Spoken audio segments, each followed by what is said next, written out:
Usa ka pagtuo, usa ka tingog, usa ka katawhan.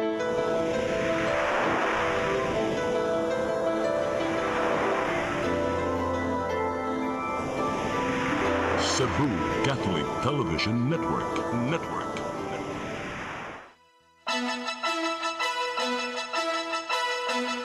Uluhan sa mga balita sa Sayri 47. Pakigbatok sa African Swine Fever. Padayong gitutukan. Mga nag-atiman og namaligyag baboy sa Central Visayas. Gi-monitor. Mga mopalit og pre-registered SIM card sa dakbayan sa Mandaue. Pamultahon. Kanhi Capital Consultant Byron Garcia. Miatubang sa korte. Arraignment wa madayon. Sakop sa Rent Tangay Rent Sangla Group nakigpinusilay sa kapulisan. Patay! Sugbo, Kabisayan ug Mindanao, Pilipinas ug katawhan kutos maabot atong Sibya sa tibuok kalibutan maayong hapon. Live kita karon sa CCTN Channel 47 ug kini ang tulumanon sa nag-unang kasayuran nga angay natong masayran. Sa nga ni Attorney Danica Caballes Tikling, ako si Dennis Tabar ug kini ang Sayri 47.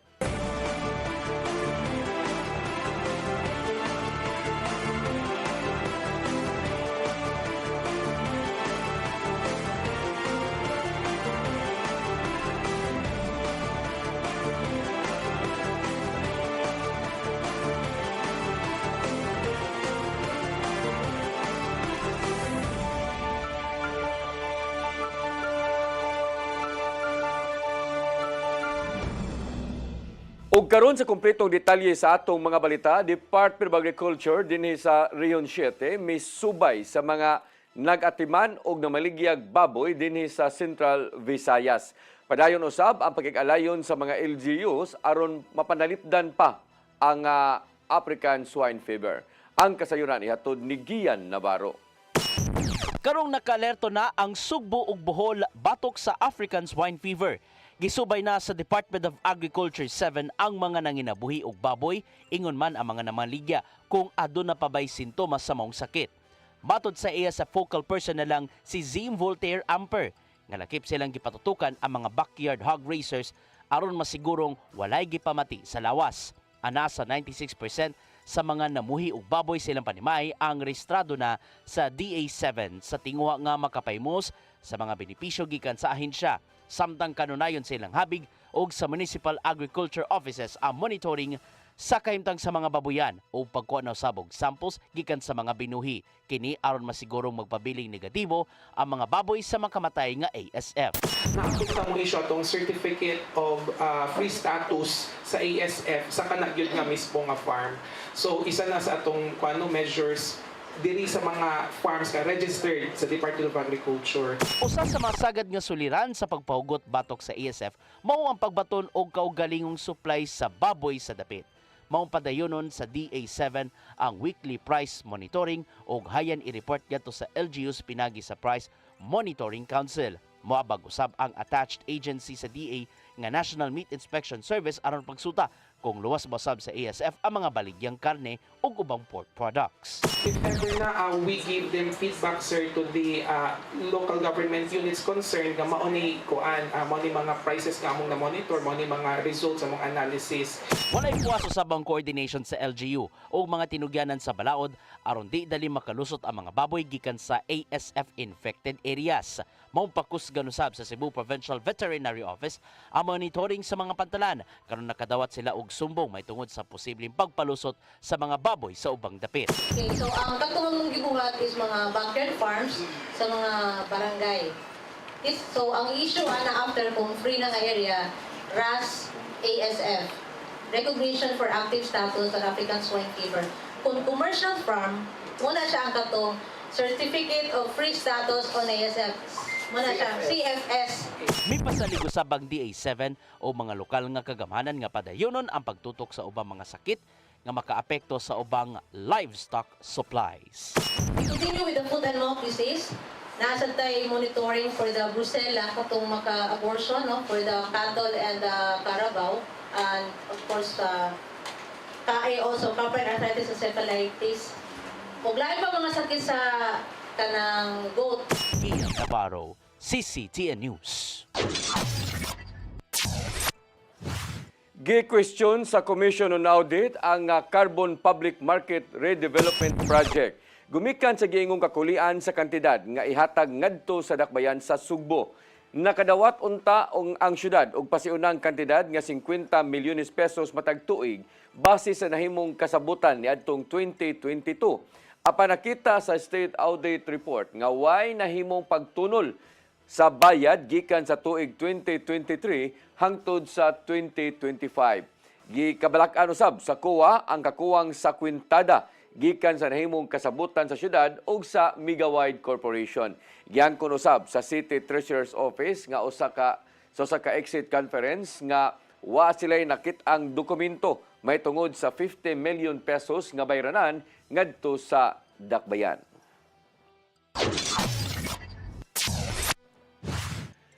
Giduso nga anti-ipal ordinance sa dakbayan sa Sugbo giuyunan sa City Legal Office.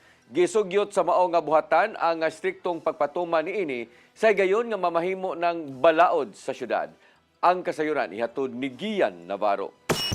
Atong sa regular session sa Cebu City Council, gipaambit sa City Legal Office ang ilang panahon pinaagi sa position paper may tungod sa gidusong anti-ipal ordinance.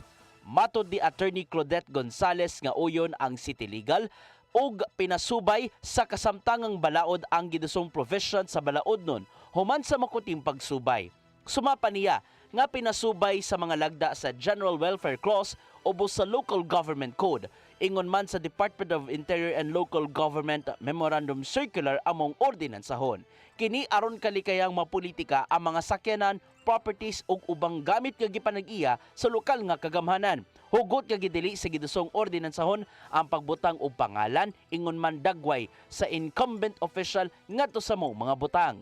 The City Legal Office finds the proposed measure highly commendable in principle, legally sound, and generally consistent with the city's constitutional and statutory authority to promote transparency, accountability, and the proper use of public funds. Isugyot usab sa City Legal Office nga pahugtan pa ang pagpatuman ilabi na sa mga penalty clause sa gidusong anti-ipal ordinance. Kini aron matagan og dignidad ang mga tigbayad og buhis kung asa padong ang ilang gibayad ngadto sa dakbayan. Kinahanglan usab nga ipasabot ngadto sa publiko ang maong ordinansa sa dili pa hingpit nga ipatuman. Accordingly, the ordinance should adopt an objective, clearly defined criteria rather than standards that depend on subjective intent. The objective standards promote uniform enforcement while minimizing arbitrary application. Giduso ni Konsehal si Senior Bebs Andeles gikan sa North District ang anti-ipal ordinance sukad datong Enero ning tuiga dungan sa kamanduang giluwatan sa DILG.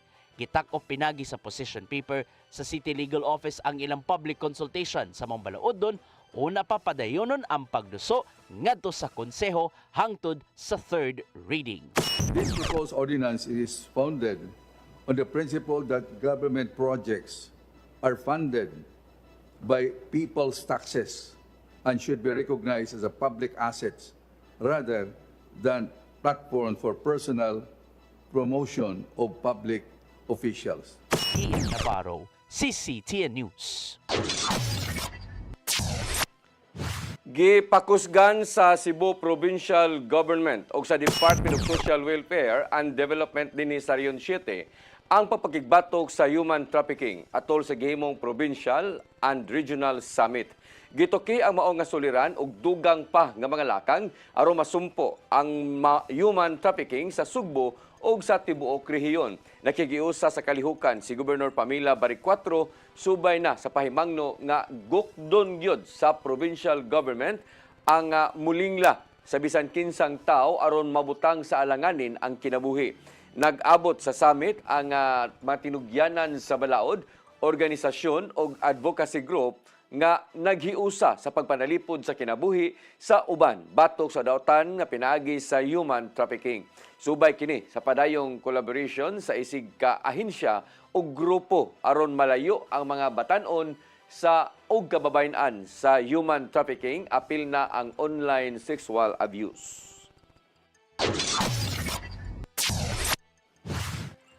Mga mopalit o pre-registered SIM card sa syudad sa Mandawi, pamultahon. Sa sugyot nga ordinansahon, ang mga mobaligya, muhatag o mupalit niini ang makasuhan. Ang kasayuran ihatod ni Mary Rose Sagarino.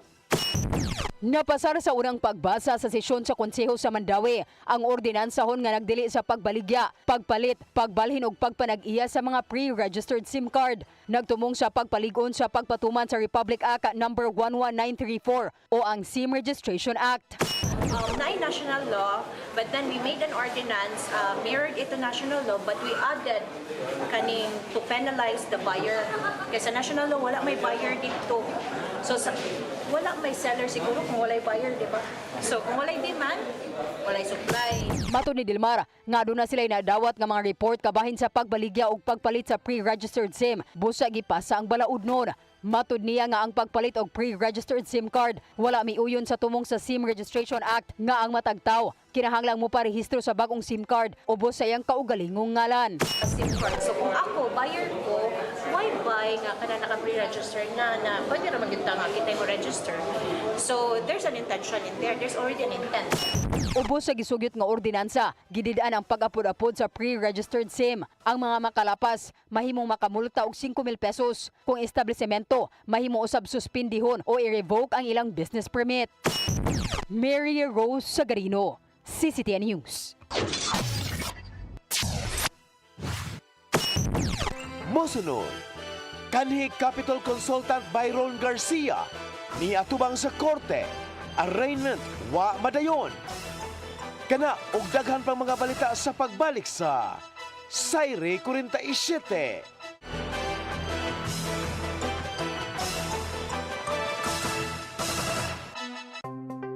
Discover the beauty of the Philippines.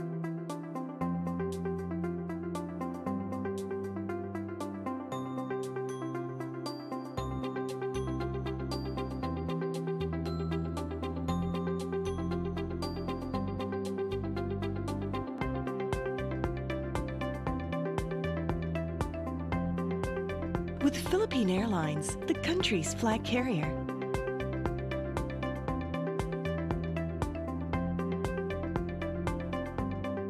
The airline that lets you feel the warmth of the nation.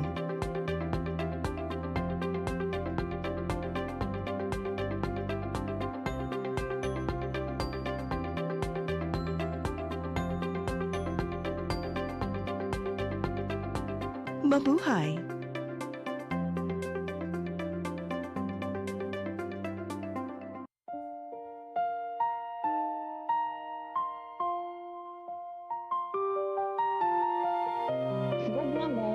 Paglaom ko. Usa ka misyon sa gugma ug paglaom alang sa ato ang mga igsoon. Nga halos nawada na og pagtuo sa ilang kaugmaon, daghan kanila ang nag-antos sa kalisod ug kasakit. Apan pinaagi sa gugma sa Ginoo, atong gipakita nga adunay mga tawo nga andam mutabang sa mupadayon ug paghatag ug paglaom. Ang tinuod nga gugma walay pili, bata man, tigulang, pobre man o adunahan. Bisan pa sa mga mananap nga nagkinahanglan o kaluoy o pag-atiman. Kutob sa atong mahimo, magtinabangay kita sa paghatag o kahayag sa ilahang kinabuhi. Busa, mga igsoon, hinahot nga ablihan nato ang atong kasing-kasing sa pagtabang sa uban. Ang inyong gamay nga tabang mahimo ng dako nga paglaom alang sa nanginhanglan.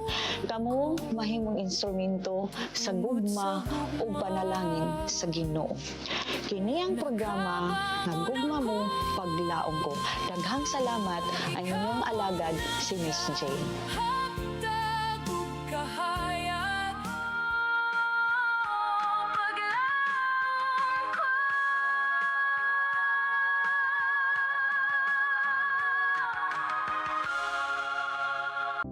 Ito po ang programa na hatid sa inyo ng Ozone Med Wellness Clinic kung saan ibabahagi ng mga doktor ang kanilang kaalamang medikal tungkol sa inyong kalusugan. Minsan nami-misdiagnose, ovarian pala yun, pero ang presentation parang appendicitis. No? Sinasabing degenerative diseases, kadalasan ani iniisip ng mga tao no nga kaliwat ninyo kana arthritis. kaliwat nga naay rayuma, Dok. Pero unsa ba gyud ka big, unsa ba kalawak ang ibig sabihin nitong degenerative diseases, Dok? Yeah. So yung buong katawan, as we age, as we use it lagi, talagang dahan-dahan masisira yung mga cells, mga tissues, yung organs natin, dahan-dahan masisira yun siya. In our age today, it is very important that we have to really value yung aging process na to.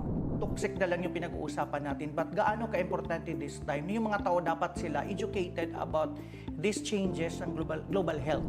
It is not the infectious disease that predominate. It is the non-communicable disease or chronic diseases. Sa New Start, we believe na ang pinakamalakas na patunay ng healing ay ang mga boses ng taong nakakaranas nito mismo. Tinignan ng OB, sabi niya, cervical cancer daw. Inisip ko, ang Panginoon, hindi naman ako pababayaan. Di ba sabi niya, by His stripes, I am healed. Ozone Med Wellness Clinic New Start. Mapapanood every Saturday, 8 to 9 a.m. Og ang replay airing matag Miyerkules 1:00 hangtod 2:00 sa hapon. Dinhilang sa CCTN Channel 47.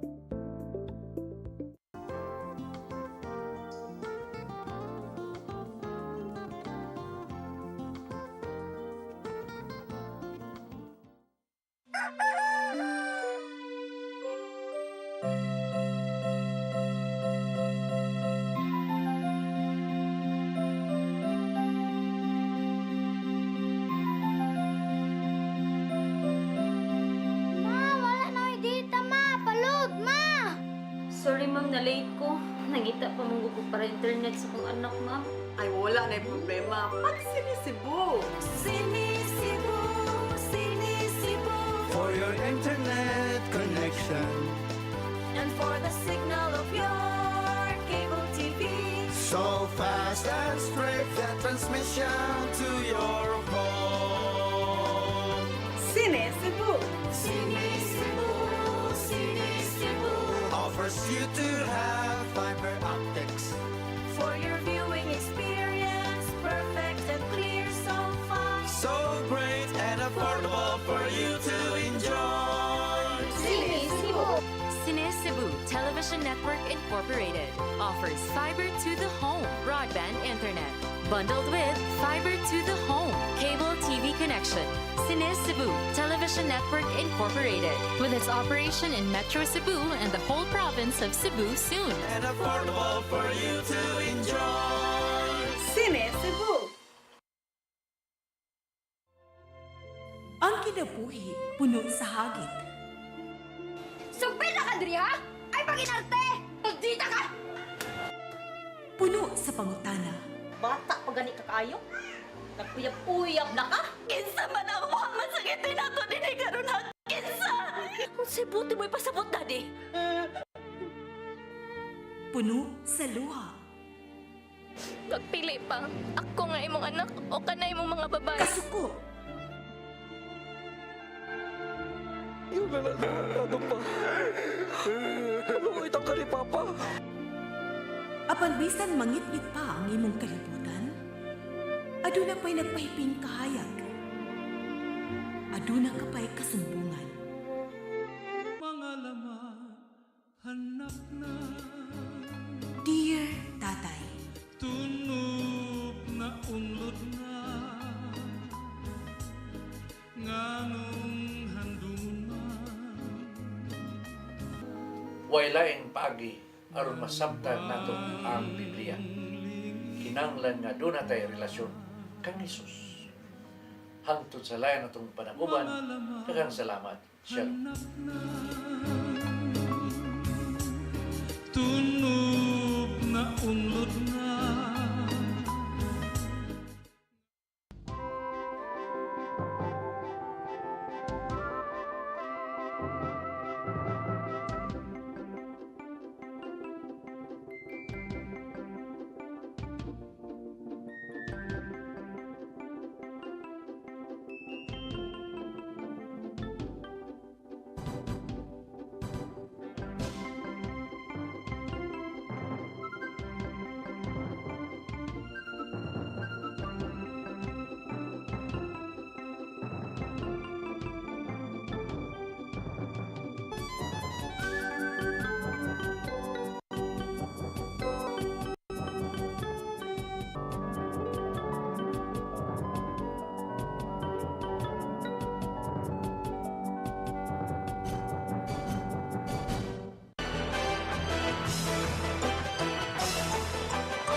Balik sa atong mga balita, kanhi Capitol Consultant Byron Garcia miatubang sa korte alang sa duha ka mga kaso nga gipasaka batok kaniya.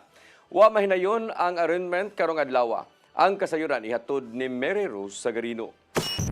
Nag-abot sa korte sila si kanhi Capitol Consultant Byron Garcia ug ang anak ug umaga ni Governor Pamela Barrecuatro. Sila si Capitol Health Consultant Dr. Elisa Nicole Catalan ug ang iyang bana nga si Dr. Janos Vizcaino Jr. Sa bahin ni Dr. Catalan, gi-schedule unta ang arraignment karong adlaw apan wa mahinayon tungod kay mimosyon ang kampo ni Garcia nga ipare-investigate ang kaso ug ibalik sa prosecutor's office diin gi-grant sa korte. Sa ikaduhang kaso nga cyber libel, una nang nakapasaka miaging tuig si Dr. Janos tungod sa giingong pagpangdaot sa iyang propesyon isip orthopedic surgeon. Gitakda unta nga molingkod isip witness si Janos apan gipare-schedule sa korte. Desidido ang magtiayon nga ipadayon ang kaso. A lot of these statements were untrue. They were hurtful, humiliating, and meant to cause distress to. I'm not keen on settling at all. Naalang tayo bagong schedule for the arraignment and preliminary conference. So today, medyo nagkuhan lang tayo with the preliminaries. The lawyers argued on the preliminaries pa lang. Ano ba dali na ay mga pending incidents sa court na kailangan pa ni court i-resolve.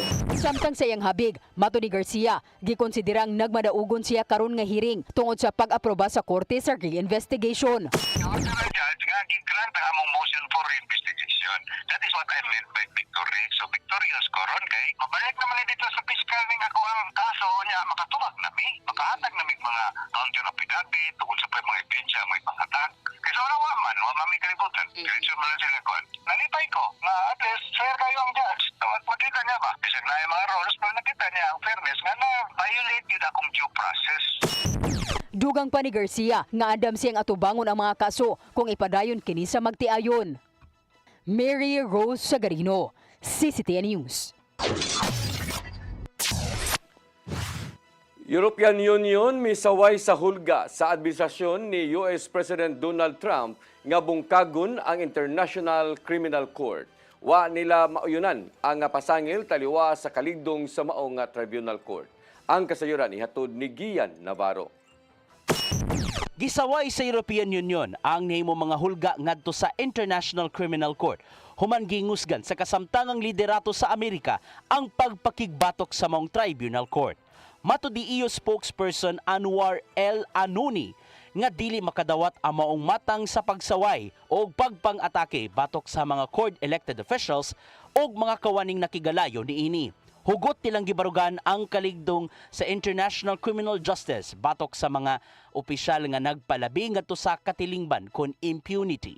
Gisaway usab sa European Union ang nahimong pamahayag ni US Secretary of State Marco Rubio nga nagkanayong naninguwa si US President Donald Trump nga bungkagon ang ICC. Sumapa ni Rubio nga igo lang gipang silutan kadto mga nakaangkon og hilabihang kalapasan sa balaod og nakita nga giingong nang hinubra na. Hinungdan nga di makatugot si Trump nga hulgaon sa International Tribunal ang bisan kinsang mga kawani sa ilang nasod. Sa kasamtangan wala pay gihimong lakang ang ICC sama lang sa investigasyon ngadto sa mga personahe sa Amerika sa nang-aging mga katuigan. Nasuta usab nga gipaluyon di ay sa Trump administration ang sanctions batok sa mga ICC officials. Gumikan lang sa posibleng pagpanubag ngadto sa US President, gumikan sa kamanduan ngadto sa militar. Gian Navarro, CCTN News. My statement is, in this bloodbath and bludgeoning, I will be blooded but unbowed.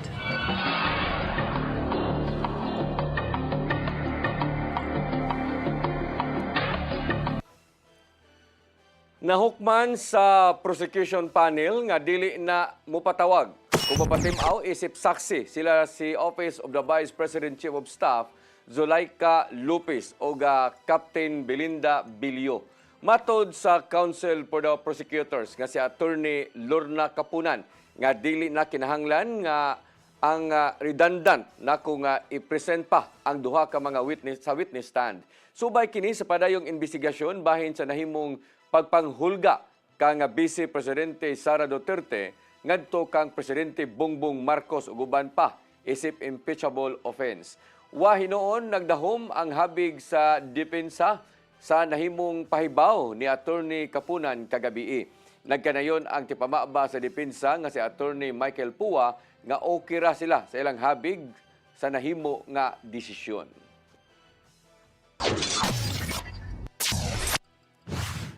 Tulo ka mga senador ni Alma human gibuksan sa National Bureau of Investigation ang giingong anomalusong bidding sa 2019 nga Southeast Asian Games. Samtang gituki sa nagpadayong impeachment trial ang posibleng pag-ukay usab sa bank record ni Vice Presidente Sara Duterte o sa kapikas niini.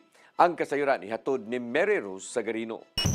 Sa pag-abli sa ikaunom nga adlaw sa impeachment trial, ni Alma silang Senator Judges Robin Padilla, Alan Peter Cayetano ug Pia Cayetano sa gikatakdang pagbukas sa investigasyon mahitungod sa 2019 Southeast Asian Games. Subay kini sa pamahayag ni NBI Director Attorney Melvin Matibag nga ilang susihon ang gituuhang anomalya sa bidding ug pagpondo alang sa maong sporting event ni atong tuig 2019. Gikasubo ni Padilla nga padayon ang investigasyon sa pagpangurakot ug pagpasaka og kaso batok sa mga kaubanan nila sa Senado samtang nagpadayon ang impeachment. At tayo po ay parang eksakto naman lahat ito. Hindi ba po tayo ay malayang korte? Tayo po ay may karapatan na binibigay ng konstitusyon na magsagawa po ng pagdinig na ito. Gipanguluhan ni Senador Alan Peter Cayetano ang organizing committee sa SEA Games sa dihang host country ang Pilipinas kaniadto. Maong nakita niyang usa kini kamatang sa pagpanghulga nganha kanila. That's the same thing he announced yesterday.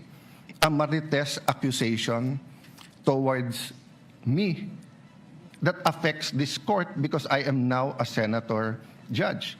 So I hope this is the last time that I'm going to have to speak about this.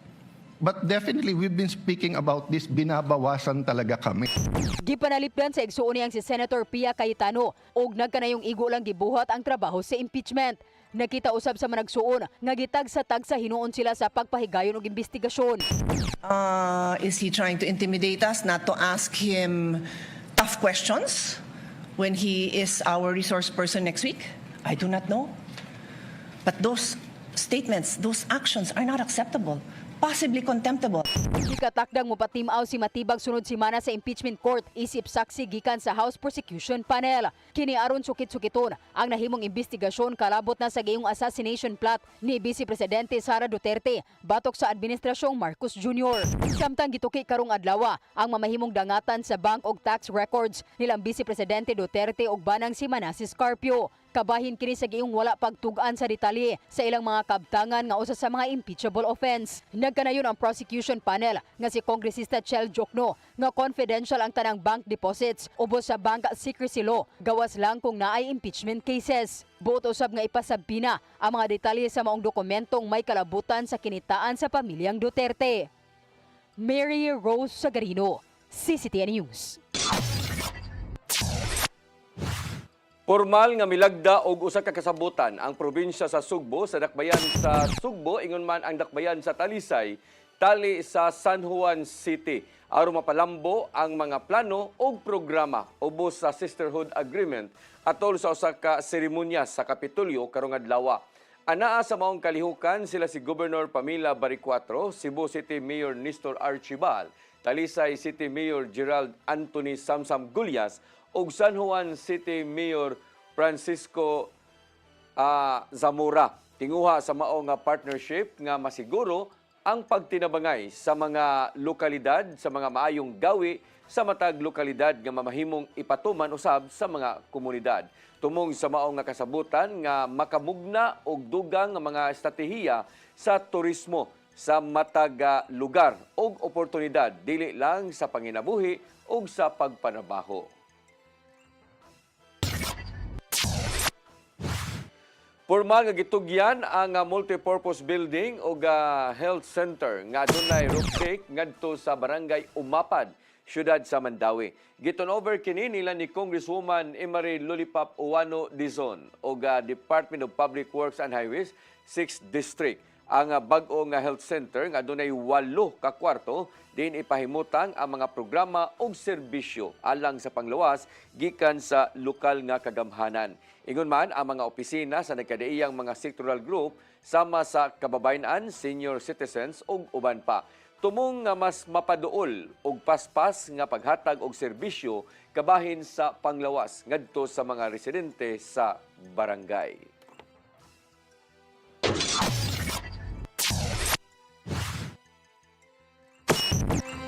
Mosunod, sakop sa Rent Tangay Rent Sangla Group nakigpinusilay sa kapulisan. Patay! Kana og daghan pang mga balita sa pagbalik sa Sayre 47.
Hapon nga tigulang og hubakon, sugod siya kay iya lang hokhokon, og iya lang oto-otoon. Ay pas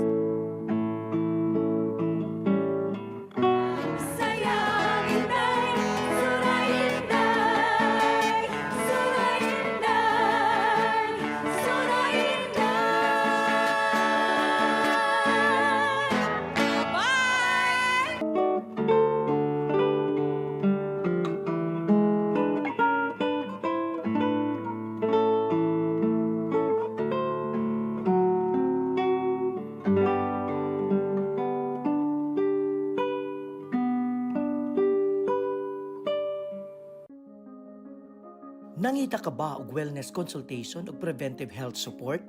Ozone po will help, no? So pinapapasok niya kasi po ang oxygen sa cells. So there will be improvement po ng cellular function and reduction. When your blood are full of oxygen, well saturated with oxygen molecule, there are best outcome. At imanon nato ang atong kahimsog pinaagi sa husto nga konsultasyon sa lisensyadong doktor. Some people, they are well versed with nutrition, but for others, they have very little idea of what the basics of nutrition are. Kaya with ozone therapy, kung makakatulong ito para mag-shrink ng mga tumors natin. Para sa professional consultation o general wellness services, bisitaha ang Ozone Med Wellness Clinic branches sa Davao, Bacolod ug Cebu.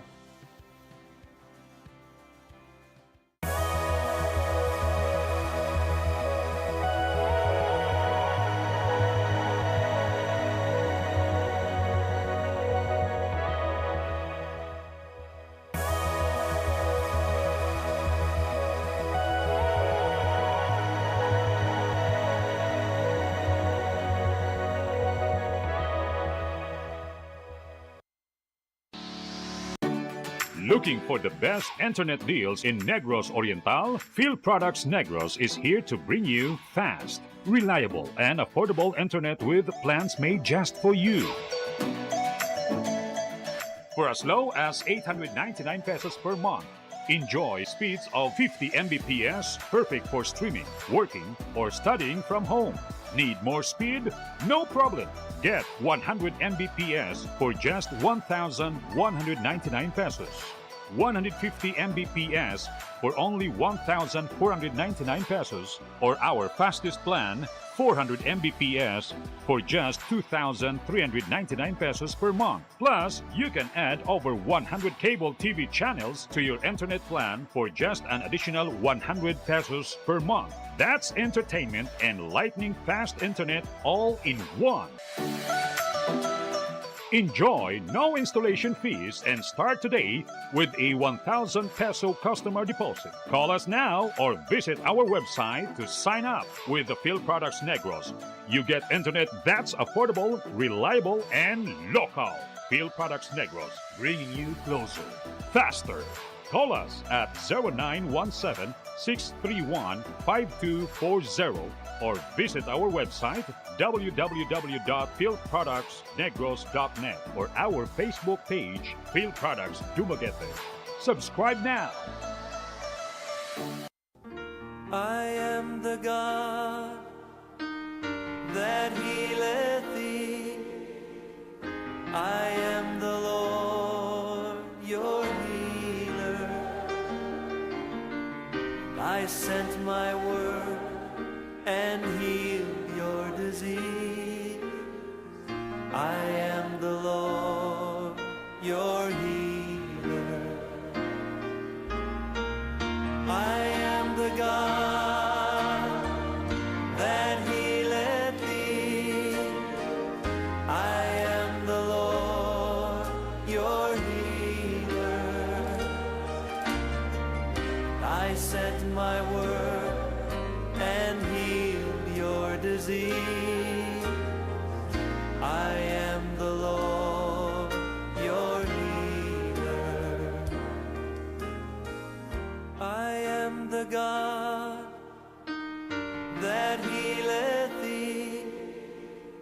I am the Lord, your healer.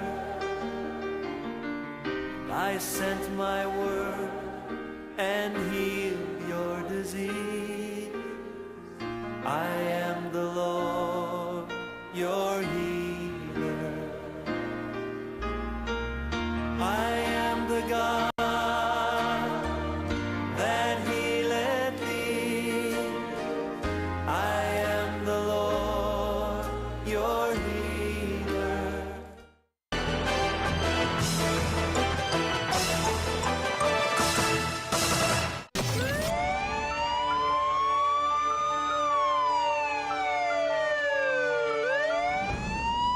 Balik sa atong mga balita, gingong sakop sa usa ka rentangay, rensangla nga grupo nga naglihok sa nasod na patay human misukol sa mga pulis nga miserve sa warrant, search warrant.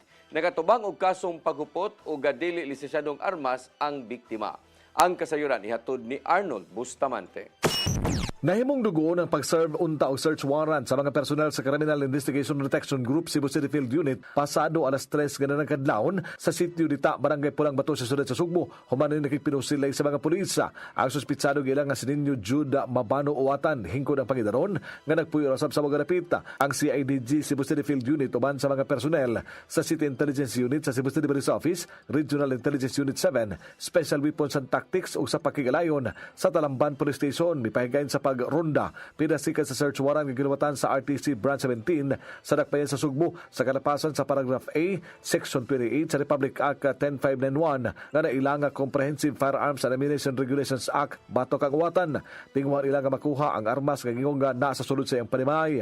Apan sa dihang gi-implementar na ang search warrant, ang ilang target nga si uwatan ang misuway nig ikyas suman makabantay sa presensya sa mga pulis o namusil kanila. Tungod ani, mibawo sa pagpabuto sa ilang armas aga mga sakop sa CIDG uban sa SWAT sa CCPO. Pipinagagutlo ang milabay ilang nakita ang suspek nga sa marana nga mahinungdan nga dali sila nga narawag og ambulansya aron dalhon ni tambalanan na pangideklara kini nga dead on arrival. Nasakmit sa personel sa CIDG 7 ang usa ka kalibre 45 nga pistola ug bala niini ug duna sab sila nakuha nga usa ka pakete sa ituang shabu ug nagkadayang drug paraphernalia. Bato sa usa sa mga personel sa CIDG nga dili lang nga magpaila nga nakadawat sila og report ikan sa mga silingan niini nga magbitbit nig armas ini gawa sa iyang balay.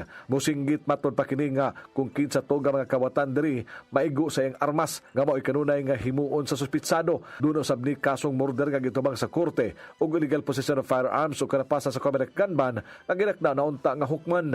Nalambig ito sab siya sa mga kaso sa rent tangay ug rent sangla sa mga sakyanan sa Metro Cebu gubang bahin sa nasod.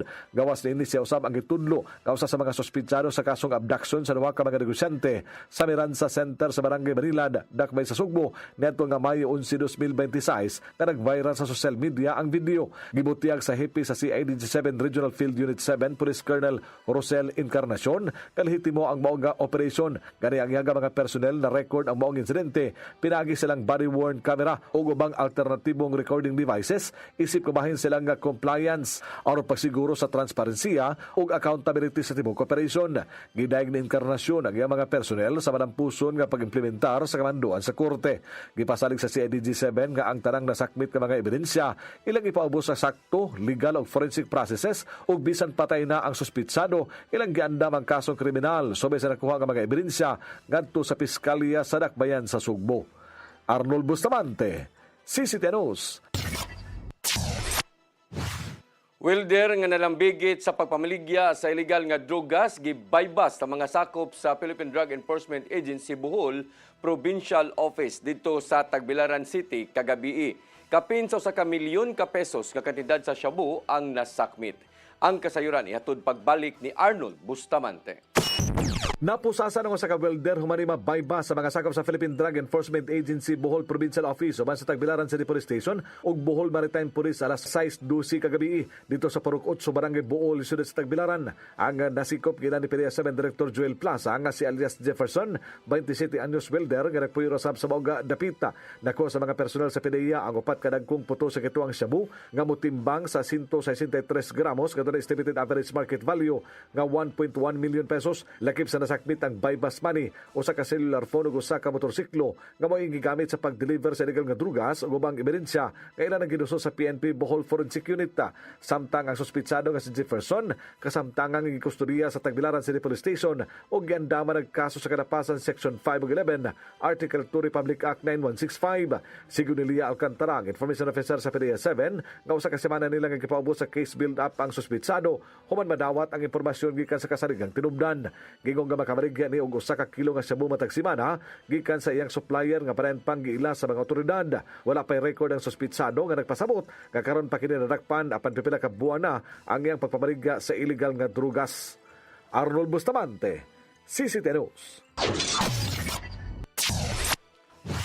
Gipasaylo ni Cebu Governor Pamela Baricuatro ang tulo ka mga minor de edad nga nagpaluyo sa mga pagpanghulga sud sa nakadiyang tunghaan.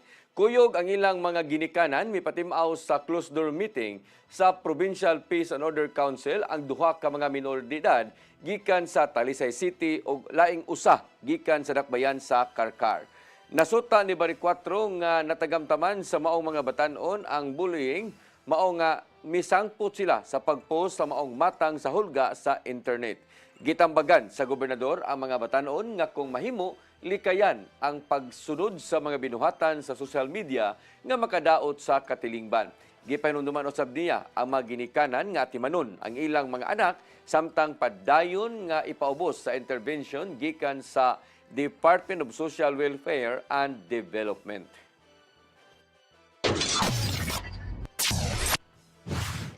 Mao kadto naglangkob sa ato mga balita sa Sayri 47 sa nga ni Attorney Danica Caballes Tikling. Ako si Dennis Tabar.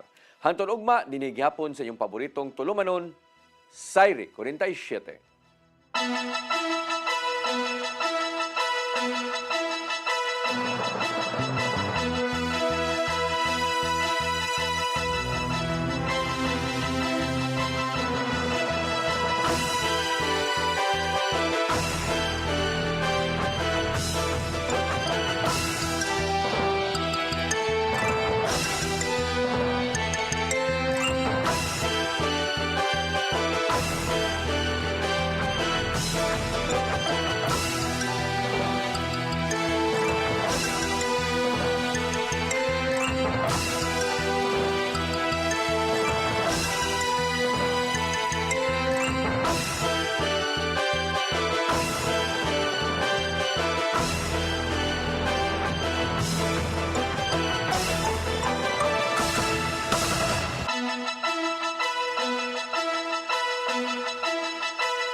song. Your music. Your listening pleasure.